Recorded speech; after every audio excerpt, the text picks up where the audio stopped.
Time now for our Critics Corner, and back with us is Neil Zorin. Thank you so much for being here, Delaware County Times writer and friend of the show. Well, absolutely, and you look great today in your summer dew. I am. All in color. I'm out of the black and into the blue. Well, that's right, only your shoes are black. Yeah. Transitioning. When I look at the black, I think of Johnny Cash, and of course, a Johnny Cash representative will be coming in a couple of weeks to Wilmington because they're doing the $1 Million Quartet. That's a concert that was done by Johnny Cash, Carl Perkins, Jerry Lee Lewis, and Elvis Presley. The only time they were together, and Johnny Cash is part of that. That'll be the DuPont Theater. Nice. Well, there's a lot of great theater going on, and just one of the shows I really want to see. Little Shop of Horrors we're going to talk about, and a lot of new productions coming out. So tell people first about This Is the Week That Is. This is the Week That Is. Now you don't remember because you're too young. There was a television show called That Was the Week That Was that David Frost did in the 60s. That was the week that was. Okay, I got them all together now. There you go. That's why you you think of that. But This Is the Week That Is an annual production by 1812 Productions. And they do a topical comedy show. You know, that's very difficult to do because you have to change it every day and be up with the headlines. So it's literally the day's news or whatever is happening right before the show. Is it improv? Or do they? There's some improv and there's some set pieces. Okay. Most of it is set pieces, but the set pieces are really good because knowing the actor's bent, I would expect to be lean towards a liberal, but they make fun of Hillary Clinton the same way they make fun of Chris Christie. And with Chris Christie, they have Jennifer Childs, who's 4'6" and a great comic mind. She wrote and directed She plays the Chris show. Christie? Yes, because they have her in a fat suit. And the fat suit, she looks like she is a total sphere. That's so She doesn't funny. look like she has any height, like as That's wide so as she is. And she sits there going, somebody asks her a question, and it's to tell the truth. They're doing to tell the truth, and somebody asks her a question, and she says, "That's a rotten question. You're a moron." That type of thing. Showing Chris Christie as he is, and she makes fun of Barack Obama, and they have somebody who does O-Drama Care that makes sure that everything you do in the theater these days has to be a O-Drama music. Care, did you just say? O-Drama Care. Nice. That's somebody from the government who comes to make sure everything you do in the theater these days is a musical. So it's good, and that's at Plays and Players Theater. It'll be there till June 1st. And then you mentioned Little Shop of Horrors.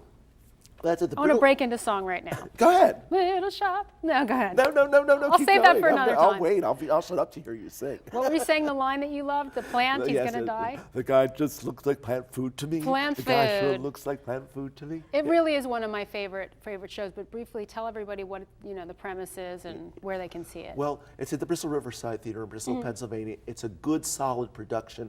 It's not fancy. It is. I would say that it's good without being great, but it is still a very durable show and a show that entertains. And I think people will get the essence of it. The woman who plays Audrey in there, Laura Gickness, who sings, she doesn't sing anything we've sung. Right. Suddenly Seymour. There you go. Suddenly Seymour, and she does Somewhere That's Green.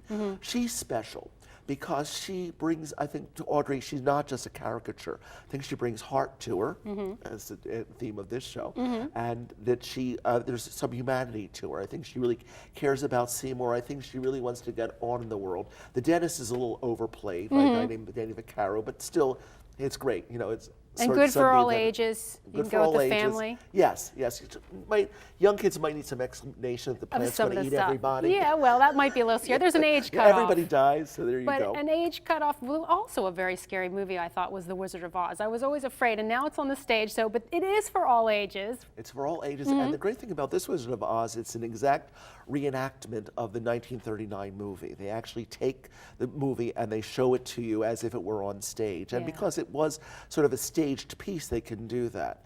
And the woman who's playing Dorothy in this, Danielle Wade, won her role by being on a British, not Canadian, it wasn't British at all, it was Canadian television program called Over the Rainbow. Oh, and wow. That's how she got, very fitting. Yeah, that's how she got the role in this part.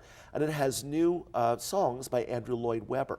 So there's some good things in there, and that's coming to the Academy of Music on June 3rd. Then there's lots of other things happening.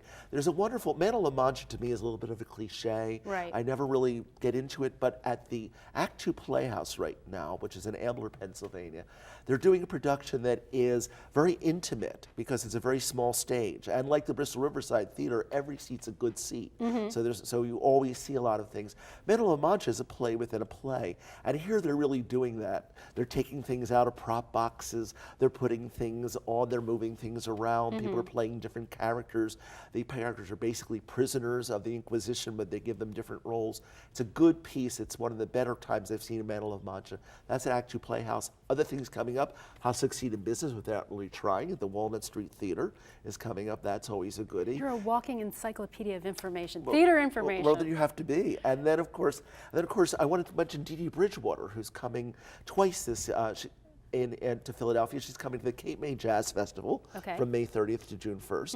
And then she's coming to Longwood Gardens Wine and Jazz Festival on June 7th. Dee Dee won a Tony for playing The Wiz. She played Glinda originally, and she's now a great jazz singer. She's going to be doing the Ellington musical.